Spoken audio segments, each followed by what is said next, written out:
Kerri Evelyn Harris is running against an incumbent Democrat named Tom Carper. She wants to be the U.S. Senator from Delaware, and I want to show you an ad that really just highlights what she's about. Take a look. When you're flying, you realize that the world looks very different depending on your perspective. What once felt enormous and too much to handle quickly became small. Within you have the power to decide what you see. My name is Kerri Evelyn Harris. I'm a United States Air Force veteran, and I am running to represent all of the people of Delaware. The most important thing to me is injecting hope back into people. Our elected officials are failing us. People have remained in power because they only give us just enough to gasp for air, but not enough to actually breathe and thrive. Their inability to regulate large banks who gambled with our futures and now our healthcare. It's the pharmaceutical companies that they never rein in, that they don't regulate to make sure that the costs of prescriptions go down, that they don't regulate insurance companies to make sure that prices don't continuously skyrocket. Our schools, libraries, and community centers have been neglected. Our struggles are connected. The people of Delaware deserve a voice in Washington. All of us deserve health care, education, a good wage for a hard day's work, healthy air and water, and a balanced criminal justice system. We are going to ensure that a corporation never outranks an individual. And to know that tomorrow will be brighter, we deserve representation that will speak for us and with us. And this is what I do. An organizer, I know that this is where my heart is. Those of us that live in the trenches know what it takes to change our communities and make them better. And you can see past what the original visual is and see what the future looks like when you change it. You see the beauty and you see the chaos all at once. I know that there is nothing that we can't take on, that we can change our perspective on how we approach things and make change that is lasting. We share the dream of an America that works for everyone. Let's dare to act together.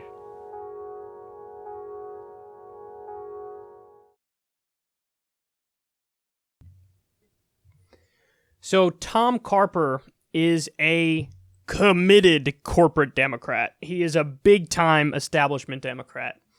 And he's the epitome of everything wrong with the Democrats. And here's the part of this story that annoys me to no end. All of the women's groups and LGBTQ groups, guess who they endorsed?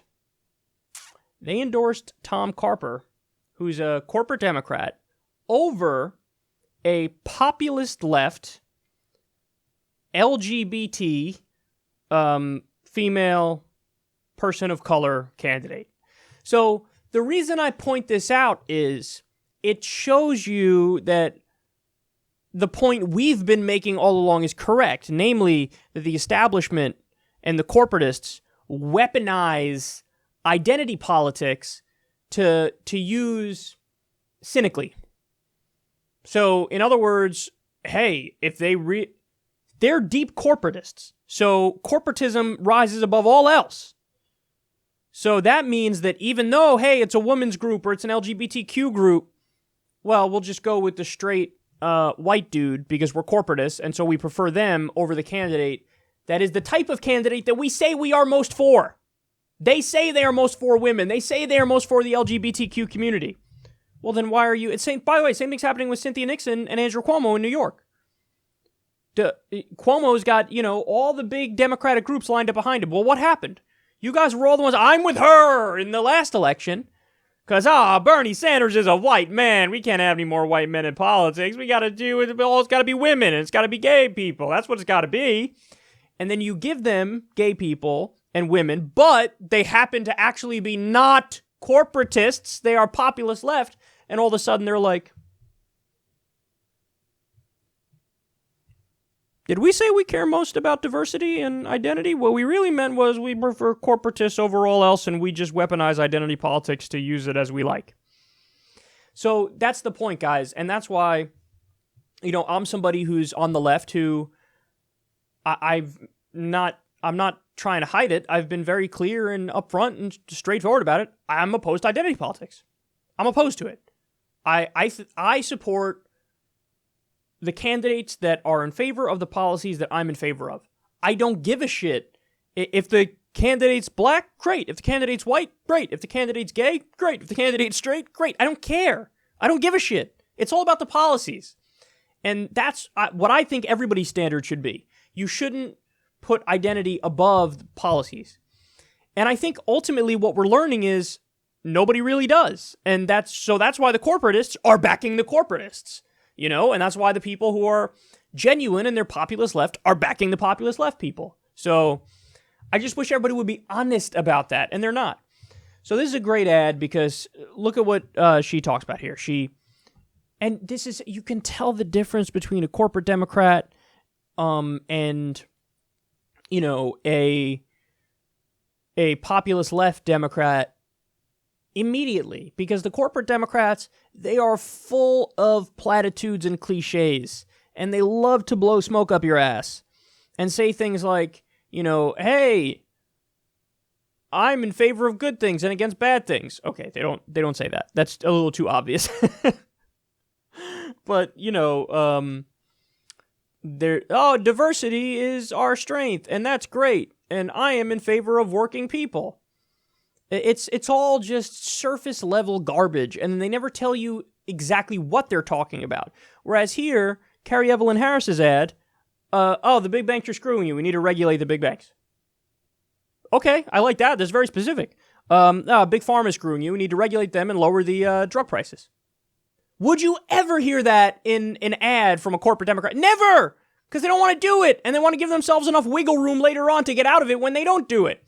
And so they'll be like, I never said that I want to regulate big pharma. I said that we should really try our best to help working people in their daily lives. Yeah, but what does that mean? It doesn't mean anything. Exactly, that's the point. They say things that don't mean anything, so that you can't hold them to it later, because they never said I'm going to regulate the banks and I'm going to regulate big pharma and lower the cost of drugs. She's saying it because she's going to actually try to do it. And then she said, healthcare for all, education for all, a more balanced criminal justice system. All that means is, Medicare for all, tuition-free college, and then balanced justice system just means, hey, let's end the drug war, or let's legalize marijuana, or at least change the sentencing disparities. Because the drug war, of course, is typically used overwhelmingly to crack down on minority communities, and it's used less so to crack down on poor white people. It still is used against poor white people, but the numbers show it's mostly used against minority communities. But either way, the solution is the same, end the drug war. And it appears like she's on that page. So she's a great candidate. I wish her the best. I hope she does well. Let's get rid of Tom Carper, and let's usher in this new era of Democrats. And again, these are justice Democrats. These are populist left Democrats. These are all different kinds of people from different backgrounds, races, ethnicities, religions, what have you, non-religions, all that stuff. It can be a mix of everything. But the consistent thing should be not corporatists and for the people. That's what really matters.